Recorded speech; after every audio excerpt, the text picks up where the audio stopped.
Bonjour. Bienvenue dans ce dernier épisode de Paranormalement Vôtre. Enfin, dernier épisode de la saison, je vous rassure, vous inquiétez pas. Et en attendant, il y aura d'autres petites surprises. Je ne vous laisserai pas tout seul vous ennuyer dans le fond de votre canapé. La saison 2 pointera son nez dans quelques mois si tout se passe bien. Nous avons commencé cette saison en parlant du loup-garou, nous terminerons avec une bête non moins féroce, le Dogman. Comme chien quoi, un chien quoi, avec une tête d'humain ou un humain avec une tête de chien. Vous mélangez selon les goûts et les couleurs, tout ça. Une bête féroce se tenant principalement sur ses deux pattes arrière, une tête semblable à celle d'un chien enragé avec des yeux bleus perçants. Pour ce qui est de son buste, c'est celui d'un homme. Alors du coup, qu'est-ce qui différencie principalement le Dogman du loup-garou? C'est la première question qui vient, forcément. Là, la principale différence, c'est que le loup-garou ne se transforme uniquement les soirs de pleine lune. Alors que le Dogman, il n'y a aucune transformation, il est tel quel toute l'année. Il a été, il est et il restera sous cette forme. Parlons maintenant de sa première apparition. Il n'y a pas si longtemps que ça par rapport aux autres créatures évoquées dans la série. Fin du XXe siècle, au nord du Michigan, la bête a fait fuir tout un groupe de promeneurs en se dressant et hurlant à moitié comme un homme. Ça devait être sûrement plus impressionnant, mais moi, je vais aller me coucher. Non, ce n'est pas une photo de Francis Lalanne quand on lui demande de mettre un masque. C'est un traitement précoce. Tout le reste, bah voilà, à partir de là, c'est... En effet, il a été par la suite aperçu un grand nombre de fois, et pas seulement dans le Michigan. Les témoignages se multiplient, une étrange vidéo circule, filmée à l'époque à l'aide d'un 8 mm. La vidéo se nomme sobrement The Gable Film. La séquence montre une bestiole attaquer un caméraman. Grosse bestiole, bien velue. On voit distinctement cette masse sombre et imposante qui, pour ma part, me fait penser directement à un ours. Je sens que vous aussi, je sens que ça vient. Ouais, c'est un ours, ouais. Attends, 2 secondes, attends. Le fait troublant, c'est que la vidéo est reliée à une toute autre vidéo beaucoup plus sombre. On y voit 2 policiers en train de retrouver les restes d'un cadavre.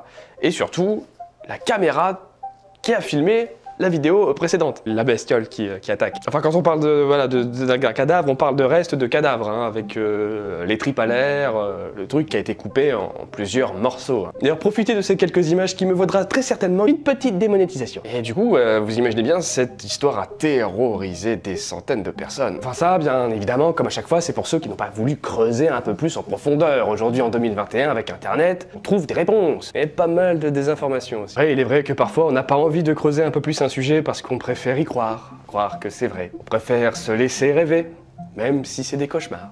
En effet, la réalité est beaucoup moins impressionnante, comme dans la plupart des cas. La prochaine fois que tu me touches, je te bute, même si t'es un fauteuil. À l'instar de la vidéo très connue du Bigfoot, c'était en fait un déguisement grossier. Les flics étaient des acteurs et les morceaux de cadavres étaient factices, mais très bien réalisés pour l'époque. Les entrailles humaines n'étaient que des morceaux de mousse solidifiés et coloriés. Enfin, peint, colorié.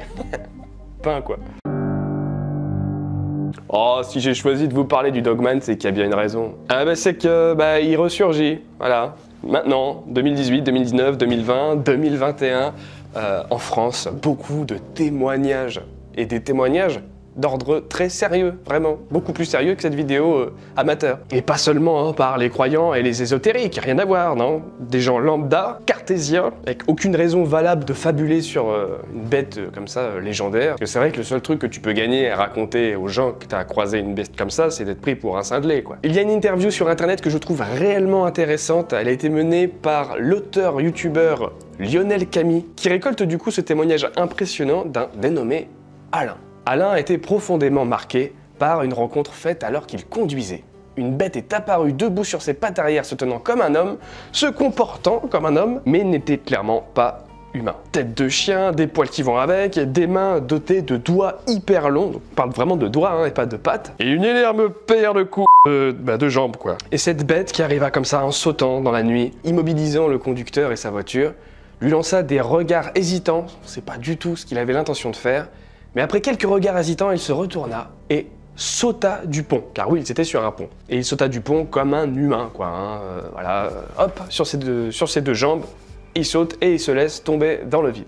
Dans cette interview, on met bien l'accent sur le fait qu'Alain est sain d'esprit. La preuve, la seule information qu'il divulguera, c'est son prénom, et le reste, il tiendra à garder l'anonymat, donc il n'y a aucune raison de fabuler. Le seul à la rigueur qui aurait pu être avantagé par un tel interview, c'est l'intervieweur, Lionel Camille. C'est un youtubeur qui a vu cette interview et sa vidéo dans sa globalité être relayée des centaines et des centaines, des milliers de fois. C'est comme cette vidéo super étrange que j'ai vue il y a quelques années, et ça se passe en Amérique, un promeneur qui se balade dans la forêt, et à un moment, il entend le bruit, le cri d'une bête complètement pas identifiable du tout, quoi, le truc. Forcément, il s'arrête, il prend son téléphone, se met à filmer, et là, le cri retentit de nouveau.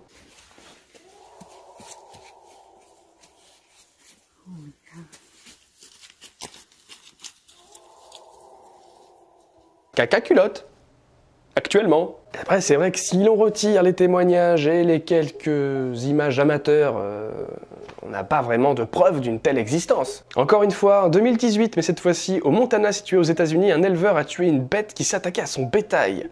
Et c'est en s'approchant de l'animal qu'il s'est aperçu que c'était pas du tout ni un loup, ni un ours, ni autre chose. Et après analyse scientifique, voilà, on se rend vraiment compte que la bête n'est pas du tout répertoriée. Cet animal n'existe pas. On découvre assez souvent de nouvelles espèces, hein. Ça c'est quelque chose qui est encore courant, même à notre époque. La bestiole était aussi grande qu'un ours, mais à la forme d'un loup. Sauf que les pattes de loup ne sont pas composées de la même manière, sa tête est aussi disproportionnée. Bref, l'identification a été compliquée. Bon, ma petite réponse, elle est assez claire, elle est assez simple, et je pense que ça pourrait répondre à énormément du coup d'épisodes de Paranormalement Vôtre, surtout traitant de ces créatures un peu légendaires. Je pense qu'à l'instar de certains hommes ou femmes handicapés, plus ou moins déformés dès la naissance, les animaux peuvent aussi malheureusement être victimes de ces variables.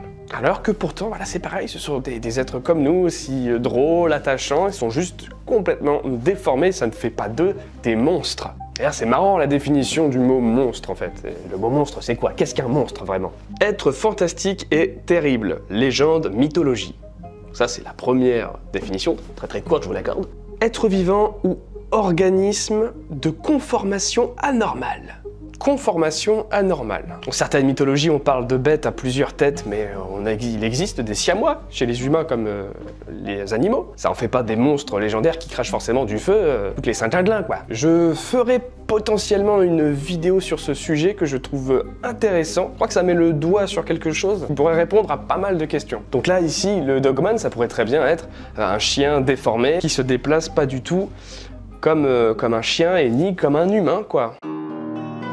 Ah, question cinéma, c'est un peu plus compliqué qu'avec le loup-garou pour trouver des films, des romans, des bandes dessinées. Et si vous tapez juste le mot Dogman dans la barre de recherche Google, vous tomberez plus sur des articles de ce film. Le film retrace l'histoire vraie d'un des crimes les plus violents jamais commis. L'auteur du meurtre, un toiletteur pour chien, qui s'en prend en fait à quelqu'un qui le martyrisait tout au long de sa vie, qui se venge en l'enfermant dans une cage et en lui faisant subir d'atroces mutilations. En dehors de ce film, quelques courts-métrages amateurs, quelques revues, quelques bouquins, mais c'est assez rare, beaucoup plus rare de trouver quelque chose d'intéressant sur ce personnage qui n'a pas fait parler tant de lui en dehors du Michigan avant ces dernières années. Surtout si on compare effectivement avec son cousin bien plus connu, le loup-garou. D'ailleurs, je vous invite à voir l'épisode numéro 1 de cette série traitant le sujet du loup-garou, la boucle est bouclée. Dites-moi en commentaire quel était votre épisode paranormalement votre préféré et quel sujet vous voulez que j'aborde pour la saison 2. Voilà, c'est tout pour moi, je vous souhaite une bonne journée et à la prochaine dans une nouvelle vidéo. Ah oui, j'ai failli oublier quelque chose. Musique.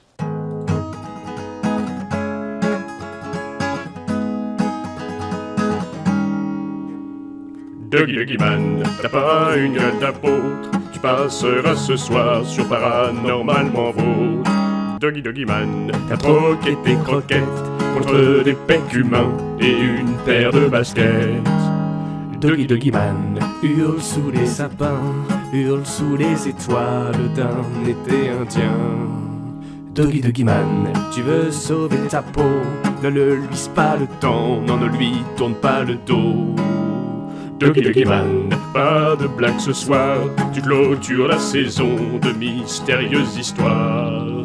De dames blanches et de loups, d'un mec un petit peu fou, de monstres sanguinaires qui vous traînent dans la boue. Je tire ma révérence, vous êtes ma plus belle chance, je vous dis à plus tard pour une toute nouvelle danse. Mimolette, mimolette, mimolette.